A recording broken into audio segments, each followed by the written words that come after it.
Good day. Thank you for tuning in to this 2017 General Election Candidate Forum for the Olympia City Council Position 6.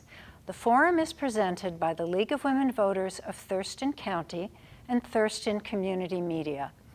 The League is a nonprofit organization that encourages the informed and active participation of citizens in their government.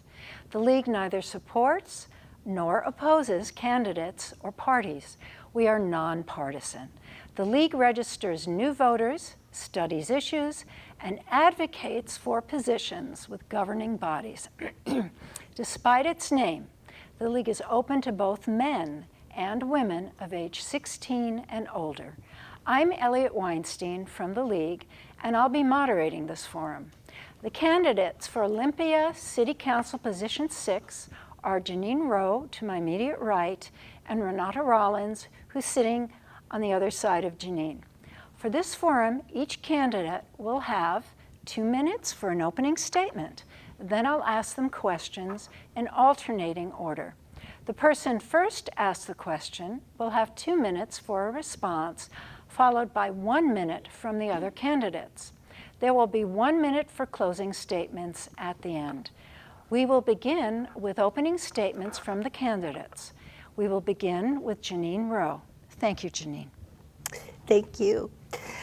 Thank you to the League of Women Voters for inviting me to this forum today. I am Janine Rowe, and it has been an honor and a privilege for me to serve as a member of the Olympia City Council for the past 8 years. I have very deep roots in Olympia. I have lived here since the age of 4, attended Olympia Public Schools, and as a single mother, raised my 2 daughters here as well. Many people ask me, why on earth would you want to run for council again? Well, the answer is simple. I love Olympia. I know the value that residents place on our city's most important services, public safety, basic utilities, parks, and spending our taxpayers' dollars wisely. I have worked hard during my time on the council to include and represent all residents in addressing the city's needs and challenges. I am a steady, responsible leader on the council who recognizes the need to change, adapt, and grow wisely. I would like to continue to bring a practical, common sense perspective to city council business that reflects the values we all share: honesty, hard work, collaboration, and a positive approach. It is vital that we represent the entire community, especially our neighbors who work hard to pay their bills, feed their children, who don't have time to make their voices heard by attending council meetings or participate in demonstrations. I am proud of the many accomplishments we have made over the years, but we have much work to go. Protecting our environment, supporting smart growth, responding to the growing challenges of homelessness, and a downtown business community that is vibrant and a welcoming place for all. Addressing these issues requires experienced, creative leadership, and I would like to continue to be that voice for you. Thank you. Ms. Rollins. Thank you, Elliot, and thank you to the League of Women Voters for hosting this forum. My name is Renata Rollins, and I want to be an amazing council member for Olympia. I'm a passionate community advocate, a professional social worker, a writer and poet, a self-employed panelist for Washington's Certified Peer Counseling exam, and a founder of several local organizations and projects and initiatives creating a safe, connected, and fun Olympia. I'm running to serve on council because I've fallen in love with this town through my years of community service. And I'm excited about what we can do and where we can go. When public servants lead with passion and initiative, we embrace what's good about Olympia and embrace what's possible. As Olympians, we all need and deserve safety, dignity, and opportunity. We need safe neighborhoods, clean water, parks and streets, a sustainable local economy, and accountable leaders in government who actively engage the public in building the future we want. We're at an interesting time locally and nationally, to say the least. This is a time of historic growth in Olympia and the greater South Sound region. And now more than ever, it's important to have leaders who put people first. Leaders who will work to ensure that those of us who work, create, raise kids, and retire in Olympia can afford to live in the best city in the South Sound. Leaders with a vision for a healthy and humane economy where small businesses and urban farms, musicians and artists enjoy a broad base of support from a community invested in their success. Leaders who will protect our environment and parks and wisely prepare for climate change and sea level rise so Olympia remains a great place for future generations. It's a tall order and I'm ready for the challenge. I'd be honored to earn your vote and humbled to serve as your council member and your community ambassador so Olympia can grow together. Thank you. We'll start with our first question. Janine, it will go to you. What measures would you take to further invigorate downtown Olympia? Please discuss the parking issue and also discuss how you would use the Downtown Historic District listed on the National Register of Historic Places and the nationally certified Olympia Main Street program to your advantage. Thank you for the question. I would say that our downtown vitality has grown tremendously over the last 2 years since we hired an economic development director for our city for the first time, Renee Sundy. We have had tremendous growth in terms of housing. We have the 123 Market.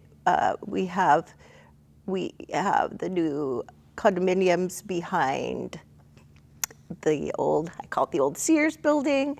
We have exciting things happening. And I think as we continue to grow, you mentioned parking, that is something that the council is continually looking at as we expect our population to grow tremendously over the next few years. We will need to accommodate parking for the new housing that we're putting in, as well as preserving the historical dignity of our city. I think that the historical element of our downtown is a huge part of our success in having a vibrant downtown community. And I also want to acknowledge the great work that our local historical groups do in promoting historical events, walking downtown, visiting the historical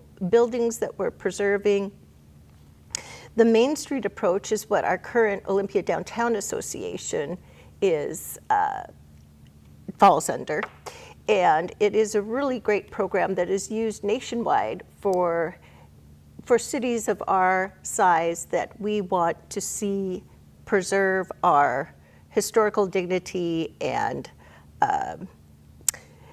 so at any rate, I will end with that I would say we'll continue on the path that we have begun a couple of years ago in some really tremendous opportunities for our downtown.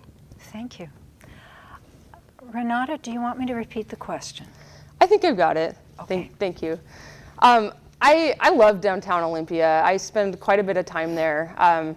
But I wasn't always that way. I actually, up until several years ago, used to avoid the downtown area for a lot of the same reasons I hear, concerns that I hear voters bringing up when I'm talking to folks out in the community.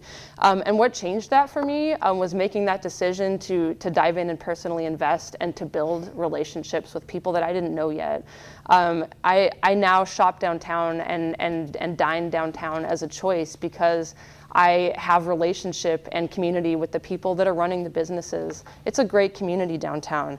I would say two initiatives. One was something I wanted to start as a downtown ambassador. We didn't have the capacity, but I would personally, as a council member, like to lead tours for people that want to come downtown and get to know it, but are intimidated. I'd love to do that. And secondly, we need to look at making downtown more accessible to all users. And I think that involves there's a lot of parking downtown most of the day, but we need parking that's more accessible for folks with mobility challenges.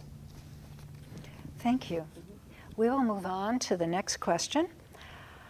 What type of relationship should the city have with the Port of Olympia? How would you effectuate this relationship? Please be specific about the steps you would take. I'll give you a second to think if you need it. Okay. Renata, we will start with you. Okay. You will have 2 minutes. Okay, great, thanks. Well, this question about how we relate to our port as the city of Olympia really gets at a major concern shared by many, which is that we have some big challenges in our community, and it's not going to be handled by one governmental entity alone. In fact, we're only going to solve our challenges the way that anyone does and any community does, and that's by working together. So strong relationships with the port and with the other cities in the county are certainly important. I think, let's see, specifically, the port is one of the drivers of economic development in Olympia, and I was just meeting with the director of the Economic Development Council the other day, and I would be interested in bringing the EDC in as kind of a bridging partner in that regard in order to bridge better relationships with the port. The port is a major landholder and landlord in Thurston County and in Olympia specifically, and having some coordination around new projects that are occurring perhaps on city property, but within what we consider the city of Olympia would be valuable. I've also heard some discussion from port commissioners and candidates about the potential of the port being a partner in alleviating some of the pressures downtown related to homelessness. So that's a place I think is ripe for finding some common ground, because it's an issue that we all care about and we all want to come to the table over. Renata, could you tell us what EDC stands for? Oh, did I use an acronym? My apologies. The Economic Development Council. It's a nonprofit organization that's tasked with bringing new businesses to Thurston County and with supporting the ones that exist. They do a really good job of identifying what types of businesses would be a good fit in Olympia and Thurston County, and then going out and recruiting those folks and making sure they have the support they need. Okay, thank you. Do you want to hear the questions again? The question again? No, I think Okay. I'm fine.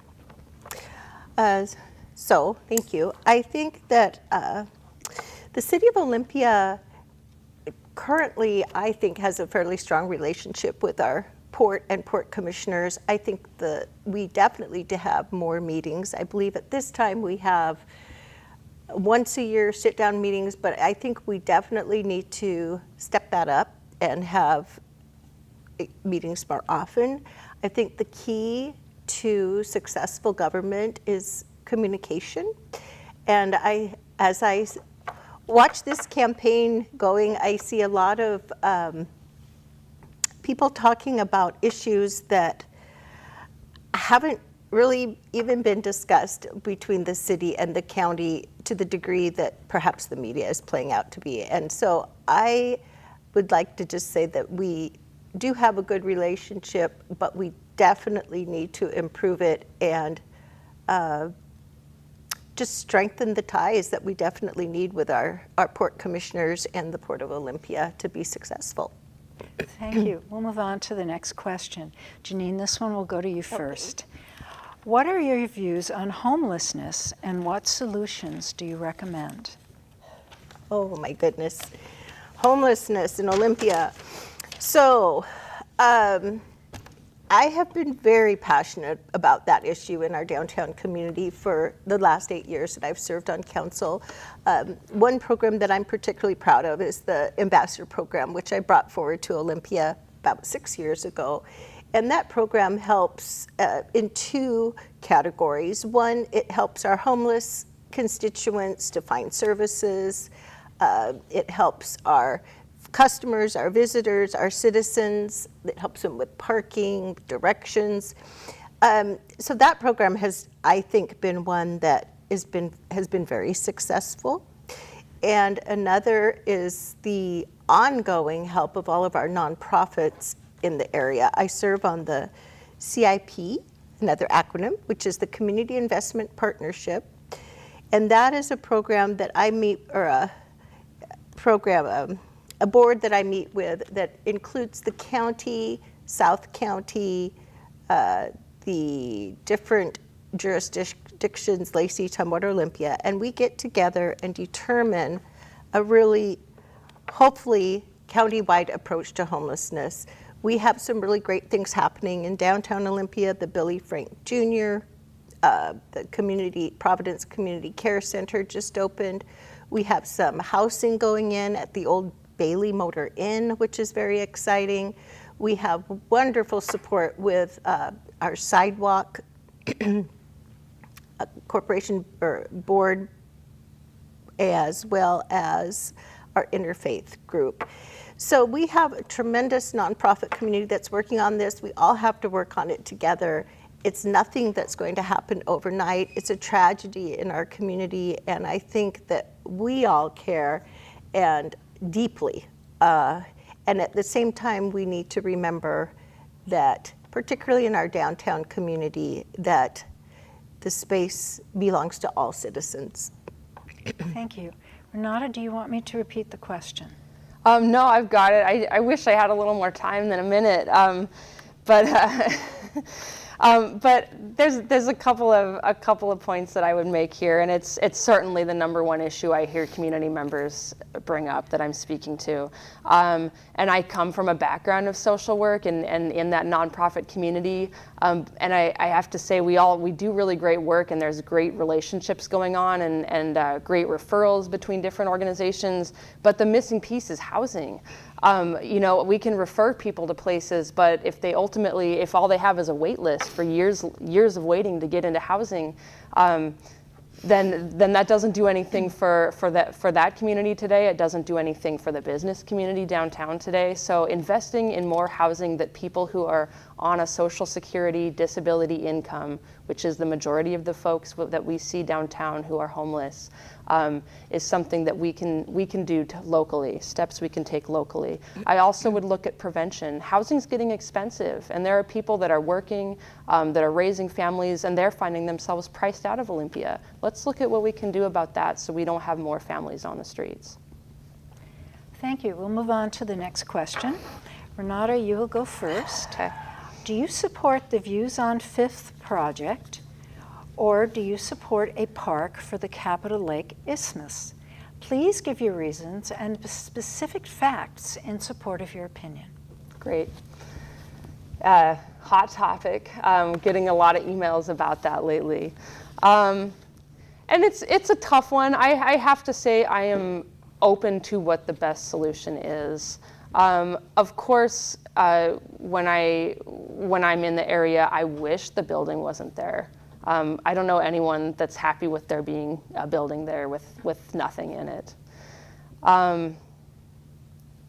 Just at the same time, when it comes to using public dollars to interfere with a project that's already underway, I'm hesitant to do that, especially when we have a housing shortage in this community, an inventory shortage, and we're putting up a lot of new buildings. It doesn't quite pencil out for me to tear down one that we already have. We've been without that view corridor for decades, and I'm interested to see this project that's taking shape. I'm not sure that it's our role as City Council, as policymakers, to intervene in a private deal like that. I've certainly, years ago I signed on to the mailing list for the Capitol Parks Foundation because I agree. In my vision, it would be beautiful to have a park there, but it's also a floodplain. And it's kind of no matter what we invest in that space, personally, I think we know it's vulnerable to sea level rise, and I'm just not sure that the dollars pencil out for removing a building when we frankly need more spaces for people to live who live in this community and who want to contribute in this community. Particularly when it may be flooded out in the coming decades. So. Janine, do you want me to repeat the question? Oh, that's great. Okay. So I wish I had more than a minute for this question. So as many of you may know, I ran on this issue 8 years ago when there was the idea of having high-rises built along the isthmus, and we were successful as a city in purchasing the 2 properties next to the the Views on Fifth building. I would say that personally, I would love to see the building down. That would be my first choice in the matter, and that I think that the views that can be seen from the Capitol campus down to the waterfront are really pretty significant views that if we could manage to have the building taken down, that would be my first choice, as well as I think a number of citizens in this community. So I have remained consistent over the years. I haven't wavered with that. I would like to see it not necessarily be a park, but a public plaza with other buildings, coffee shop, green space, walking trails, and I would love to see the building be down if it could be. Thank you. Thank you. This is our last question, and Janine, it will go to you for 2 minutes. What are your funding priorities, and how would you plan to balance the budget? Well, my funding priorities, I would always say that public safety comes first, that which reminds me to put a plug in for a public safety ballot measure, which is coming forward to us this coming election. I think that having more walking patrol in our downtown community, as well as some assigned neighborhood police officers, is something that our community has been asking for years and years. So public safety would be my number one. The basic core services, as well as our firefighters, our streets, our core services are paramount to our city's budget. I think a lot of people wish that we could do more with our homeless community, and I wish we could too. But the money that we have, that we spend for helping out those in our community that need the services, come from our CDBG dollars, essentially the Community Development Block Grant dollars, which are state and federal dollars, and those dollars need to come from higher up than us. We need to get money from our national, state elected officials and have it come to us to help out those on the streets. And so we're really in a bind when it comes to, as a city council, what can be our budget priorities.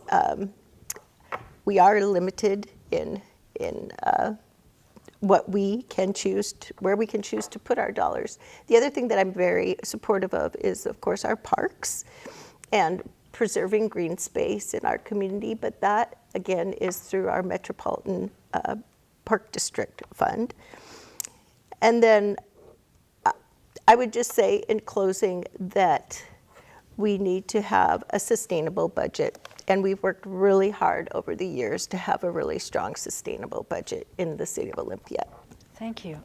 Renata, do you want me to repeat the question? No, I'm good, thanks. Okay, you have 1 minute. Okay, thank you. Great, so funding priorities, to me it really comes down to 3 areas: livability, economic security, and protection of our parks and our water. Livability to me is all about safety and transportation, and I think as we're growing as a community, having funding dedicated towards improving our public transportation within the region is going to be important, because we might be expecting thousands and thousands of new people, and we don't necessarily want thousands and thousands more cars on the road. So that would be one area, as well as sidewalks. There's a lot of places that people have pointed out to me where we need better sidewalks on the west side, on the east side, and many times these are around schools.